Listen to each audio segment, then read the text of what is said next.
कि इंडिया ने 100% इलेक्ट्रिसिटी का जो टारगेट है वो अचीव कर लिया है, इस हवाले से आपकी क्या राय है? नहीं, इंडिया इज़ डूइंग गुड, अच्छी बात है, वो बॉर्डर के उस पार ये काम कर रहे हैं।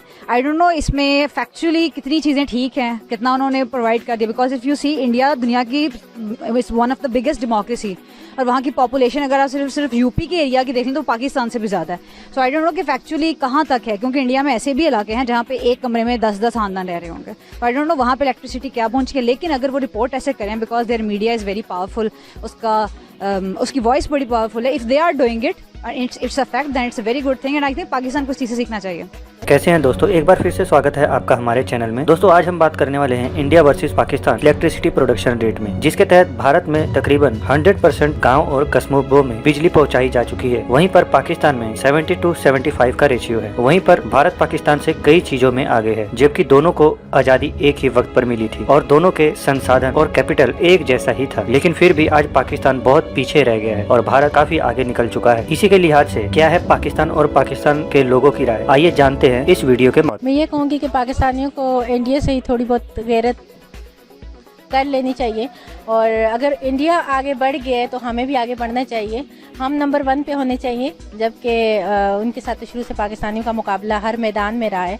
तो अगर उन्होंने अचीव किया तो हम भी कर सकते हैं, हमारे अंदर भी एबिलिटी मौजूद है। अगर हम स्ट्रगल करें, स्ट्राइव करें, एफर्ट करें और अपनी ज़िम्मेदारियों का एहसास करें, तो इसके रिस्पॉन्सिबल ज़्यादातर वो लोग हैं जो कि बड़ी बड़ी सीटों पे और ओहदों पे बैठे हुए हैं। उन्हें पाकिस्तान के बारे में सोचना चाहिए, और ये इंसान की बुनियादी ज़रूरतें हैं, इनको पूरा करने के लिए उनको तवज्जो देनी चाहिए, क्योंकि बिजली, गैस, पानी यही ना होगा तो हम दिमागी तौर पे तो मफलूज ही होंगे। तो हर पाकिस्तानी, हर शहरी, हर जितने भी हमारे देहात के लोग हैं, सबको फैसिलिटेट करें। सबसे पहले तो मैं अपनी गवर्नमेंट से, मेरा ख्याल है इसके ड्रॉबैक्स हमारी गवर्नमेंट के हो सकते हैं। इंडियन गवर्नमेंट ने एक यूनाइटेड होकर अपने मुल्क के लिए सोचा, अपने लोगों के लिए सोचा, लेकिन जो हमारी गवर्नमेंट्स, जैसे कि लास्ट में इतनी एज तो नहीं है, लेकिन आफ्टर बेनज़ीर आई थॉट कि हमारा मुल्क बहुत नीचे गया है। हमारे मुल्क में एक यूनाइटेड कोई नहीं है, हमारे मुल्क में सिर्फ एक कह लें सेल्फिशनेस एक आ गई, जिसकी वजह से हम लोग, हमारे जो पॉलिटिशियंस हैं वो आवाम का नहीं सोचते, वो सिर्फ अपने लिए आते हैं, जो उन्होंने करना होता है, करप्शन वगैरह जो भी दिस एंड दैट। आवाम के लिए जब हम सोचें तो मेरे ख्याल से फिर हमें ये किसी भी फील्ड हो जाए, जैसे इलेक्ट्रिसिटी हो जाए, गैस का हो जाए, और जैसे इंडिया में आईटी में बहुत ऊपर है, तो वो फिर मेरे ख्याल से हमारी प्रॉब्लम ना, अगर हमारे पॉलिटिशियन सबसे पहले यूनाइटेड हो जाए। बेसिकली उनकी जो प्रायोरिटीज़ है वो उनकी फोकस्ड इस वजह से उनके प्रोजेक्ट्स पे ज़्यादा हैं, क्योंकि उनकी मेन चीज़ है पॉलिटिकल स्टेबिलिटी। आप देखें उनकी जितनी भी आप दोनों कंट्री की जो इंसेप्शन है वो ऑलमोस्ट सेम डेट्स के ऊपर है, बट उनकी थ्रू आउट देयर इंसेप्शन उनकी जो पॉलिटिकल स्ट्रक्चर है वो बहुत काफ़ी स्टेबल रहा है। यहाँ पे पॉलिटिकली इंस्टेबिलिटी काफ़ी ज़्यादा रही है, अगर आप हिस्टोरिकली इस चीज़ को देखें। तो आई थिंक जब आप पॉलिटिकली करेक्ट होते हैं तो देन आपके, क्योंकि प्रोजेक्ट्स वो आप ओवरनाइट नहीं होते, इट टेक्स टाइम, और वो प्रॉपर पॉलिसीज़ होती हैं जो द नेक्स्ट गवर्नमेंट उसको कैरी ऑन करती हैं। तो यहाँ पे अगर एक गवर्नमेंट करेगी, सेकंड गवर्नमेंट उसको, आप देख सकते हैं अभी प्रेजेंटली काफ़ी जो पिछली गवर्नमेंट ने, वो अलग सब्जेक्ट है, वो ठीक प्रोजेक्ट्स थे या गलत प्रोजेक्ट्स थे, या उनकी ज़रूरत थी या नहीं थी, बट स्टिल आप काफ़ी चीज़ें होल्ड हो जाती हैं when there is next government. मेरा ख्याल है कि इंडिया जो है वो तरक्की कर रहा है, और तरक्की के लिए जो है उन्होंने अपनी इंडस्ट्री डेवलप करनी है, और जिसके लिए इलेक्ट्रिसिटी की ज़रूरत है। तो इसलिए मेरे ख्याल में उन्होंने अपनी एक अचीवमेंट है उनके लिए, और पाकिस्तान को भी चाहिए कि अपनी अगर तरक्की करनी है तो ये इलेक्ट्रिसिटी जो है वो प्रोड्यूस करें, और ताकि इंडस्ट्री हमारी भी डेवलप करे और हम भी दुनिया में तरक्की के याफ्ता मुल्कों में शामिल हो सकें। पाकिस्तान की बात की जाए तो पाकिस्तान में 79% एरियाज़ में इलेक्ट्रिसिटी जो है वो प्रोवाइड की जा रही है, वो भी उसमें हम पीछे जा रहे हैं। इस हवाले से आप क्या रहे हैं? इसमें हमें नई पॉलिसीज़ लेकर आनी चाहिए। For example we should go for renewable sources of energy. For example हमें सोलर पावर की तरफ जाना चाहिए, विंड मिल्स की तरफ जाना चाहिए। पाकिस्तान में कोस्टल एरियाज़ हैं, विंड मिल्स वहाँ से बन सकती है, हमारे पास समर बड़ा अच्छा है, सोलर पावर वहाँ से बन सकती है। मूनसून है तो इफ़ वी मेक डैम्स तो हमारी हाइड्रो इलेक्ट्रिक पावर वहाँ से बन सकती है। तो प्रॉब्लम हमारे पास ये नहीं है कि हमारे पास चीज़ें हैं नहीं, प्रॉब्लम मैनेजमेंट का इशू है। वो मैनेजमेंट के इशू हम ठीक करें तो हमारा ये सर्कुलर डेप्ट भी ठीक हो जाएगा, ये सारे इलेक्ट्रिसिटी के इशूज़ भी ठीक हो जाएंगे। एक और बड़ा मसला ये है कि हमारी ये जो तारें हैं, ये जो ट्रांसफर हमारा पूरी लाइंस हैं, ये बड़ी पुअर हैं। अभी आपने देखा होगा जनवरी में तरबेला ट्रिप कर गया था, जनवरी में। उसकी रीज़न भी यही थी क्योंकि हमारे जो शॉर्ट फॉल है वो हो जाता है, हमारी लाइंस नहीं ठीक।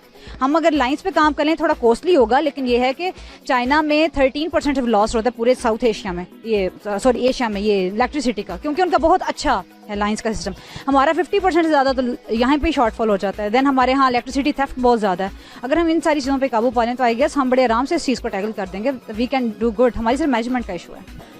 मैं फिर पाकिस्तानियों को यही कहूँगी कि हमारा पाकिस्तान वो कंट्री है जो कि एक बहुत ही खूबसूरत है, और हमारे पाकिस्तान का मुकाबला दुनिया का कोई कंट्री भी नहीं कर सकता, बशर्त ये कि हम खुद मुखलिस हो जाएं पाकिस्तान के लिए, हम खुद इखलास का मुजाहिरा करें, हम खुद तरक्की की राहों पे गामजन हो जाएं, क्योंकि हमारे जो कायदे-ए-आज़म थे उन्होंने एक ही कहा था कि काम काम काम बस काम।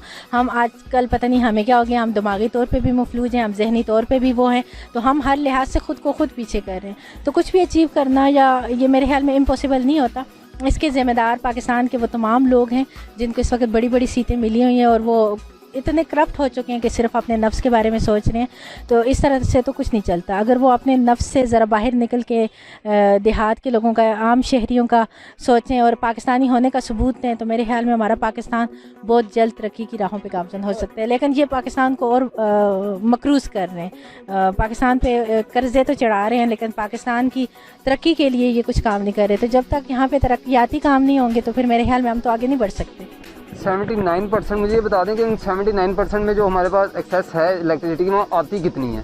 हम 79% को पूरा करें। तो दोस्तों, जैसा कि आपने देखा, पाकिस्तानी मीडिया या पाकिस्तान के लोगों का कहना है कि पाकिस्तान में पीछे रहने का सबसे बड़ा कारण स्टेबल गवर्नमेंट का है, और ये काफी हद तक सच्चाई भी है, क्योंकि भारत में जब भी कोई नई सरकार बनती है वो 10 साल रहे न रहे, लेकिन 5 साल तो जरूर ही रहती है। लेकिन पिछले 15-20 सालों में देखा जाए तो 15 साल तक कांग्रेस की सरकार रही, जिसमें डॉक्टर मनमोहन सिंह जी प्रधानमंत्री रहे, और उसके बाद मोदी जी का दूसरा कार्यकाल चल रहा है। इससे होता ये है कि जब भी कोई प्रोजेक्ट लॉन्च होता है तो उसे पूरा होने में कई बार 5 साल से ऊपर लग जाता है, और यही अगर दूसरी पार्टी की सरकार आ जाए तो वो प्रोजेक्ट ठप पड़ जाता है। लेकिन अगर उसी पार्टी की सरकार आती है तो अपना काम समझकर उस प्रोजेक्ट को पूरा कर देती है। अब ये एक बहस की बात है कि वो प्रोजेक्ट बनाना चाहिए था या नहीं बनाना चाहिए था, उसकी जरूरत थी या नहीं, लेकिन अगर एक स्टेबल सरकार होती है तो प्रोजेक्ट पूरे हो जाते हैं। दूसरा, पाकिस्तान में करप्शन बहुत ज्यादा है, और तीसरा, पाकिस्तान में मेजोरिटी मुस्लिम्स की है जो कि टेक्नोलॉजी और बाकी सब चीजों पर भरोसा नहीं करते। वो ना खुद बढ़ने देते हैं ना दूसरों को बढ़ने देते हैं। तो दोस्तों, कैसी लगी आपको आज की ये वीडियो, हमें कमेंट सेक्शन में जरूर बताइएगा। अगर आपको वीडियो पसंद आई तो वीडियो को लाइक करें, इसे अपने दोस्तों के साथ शेयर करें, और अगर आप हमारे चैनल पे नए हैं तो हमारे चैनल को सब्सक्राइब कर लें। दोस्तों, आज के लिए इतना ही, मिलेंगे किसी और वीडियो में। तब तक के लिए दोस्तों, आज के लिए इतना ही, मिलेंगे किसी और वीडियो में। तब तक के लिए जय भारत, जय हिंद।